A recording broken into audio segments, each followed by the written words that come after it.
Hey guys, in this video I'm going to show you some solid evidence of ancient machining technology at Hoysaleswara temple.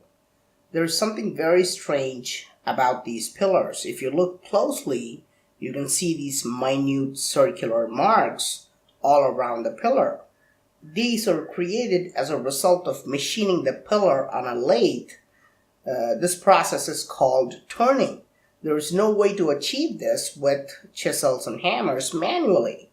If you look at these pillars, it is crystal clear that they were made with machines. In fact, archaeologists agree that these pillars were created in a lathe, but offer no convincing explanation as to how these huge pillars were machined 900 years ago.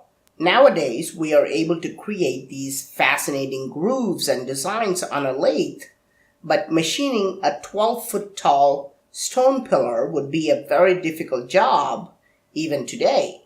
So, how were these pillars created with amazing perfection in ancient times? Did ancient builders use machines and advanced tools just like what we use today? If this is true, is it possible that they also carved these machines or tools in this temple?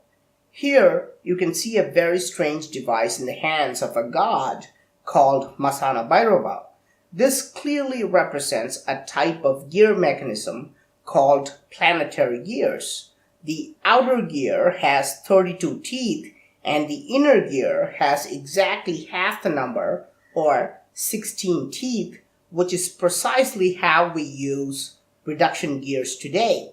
If this were just an imaginary tool, how could the ancient sculptors come up with this gear ratio of 2:1? Even more interesting, we can also see a fastener that goes around this mechanism and is locked in the center. Today, we use the exact same technology. We use something called a circlip lock or a snap ring to keep these things in place. If historians are right, how could primitive people working with chisels and hammers imagine such a mechanism? Is it possible that advanced machining technology was used 900 years ago? Is this why we see such perfect pillars? What's more interesting is that this god is called Masana Bhairava, which means God of measurement. Is it a coincidence that the God of measurement is holding an advanced tool? But the best evidence of machining is not on the outside of the temple. Let's go into the deep, dark areas of the temple and see if we can find more evidence. Here is a 7-foot tall god with the most uncanny ornaments. His crown is adorned with skulls which are less than 1 inch wide. I realized that I could pass a small twig through one eye and it would come out through the ear on the other side. The twig can also be passed from ear to ear and also ear to mouth and any way you want. What does that mean? It means that the entire skull is hollow inside. It is impossible to remove the inside of a small sphere, which is only 1 inch wide. Even with modern machines, this would be very difficult, but we know for a fact that creating a hollow sphere inside of such a small rock is impossible with primitive tools. Even more interesting, we can shine a flashlight between his head and crown, and the light shines through. There is a very small gap between the head and the crown. I tried to slide the same twig, which is about 3 millimeters wide, but it would not go through. This means that the gap is less than 3 millimeters wide. How could anyone create a small gap less than 3 millimeters wide with chisels? Is it possible that the small skulls, crown, and other pieces were carved out of separate rocks and then fixed together? No, archaeologists confirm that this 7-foot tall figure is made out of one solid rock. I've always wondered why the carvings in the darkest parts of the temple have the most intriguing details. Here's a woman who's wearing a large, thick necklace.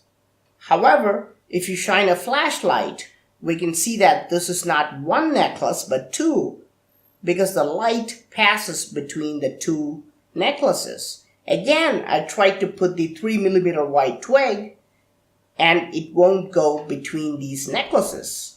How do we explain these extraordinary sculptures made 900 years ago?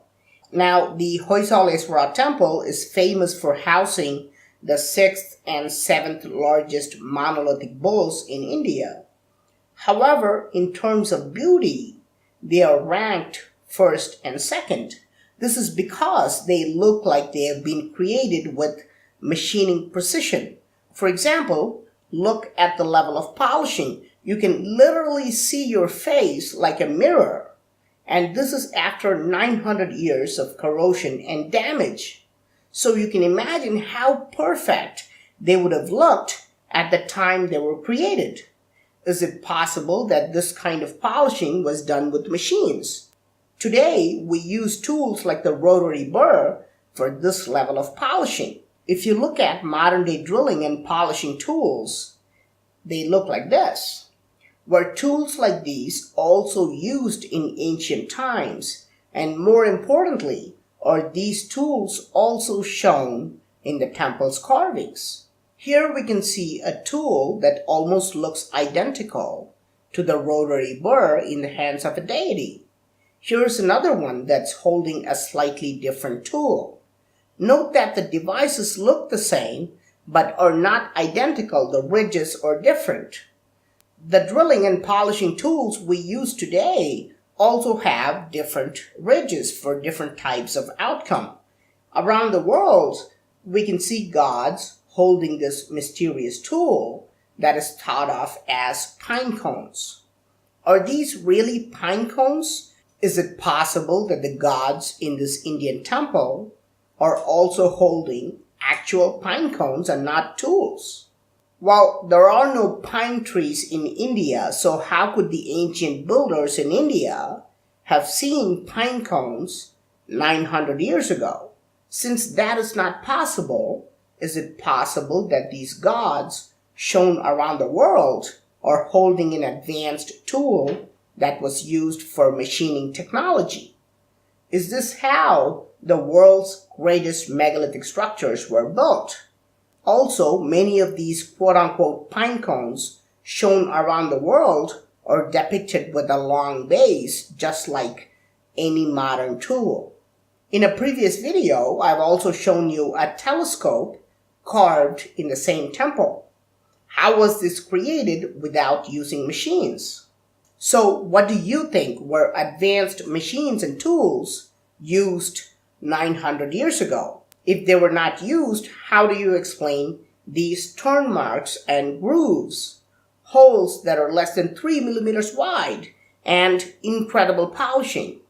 What about these planetary gears and strange tools? Please let me know your thoughts in the comment section. I'm Praveen Mohan. Thanks a lot for watching. Don't forget to subscribe, and I'll talk to you soon. Bye.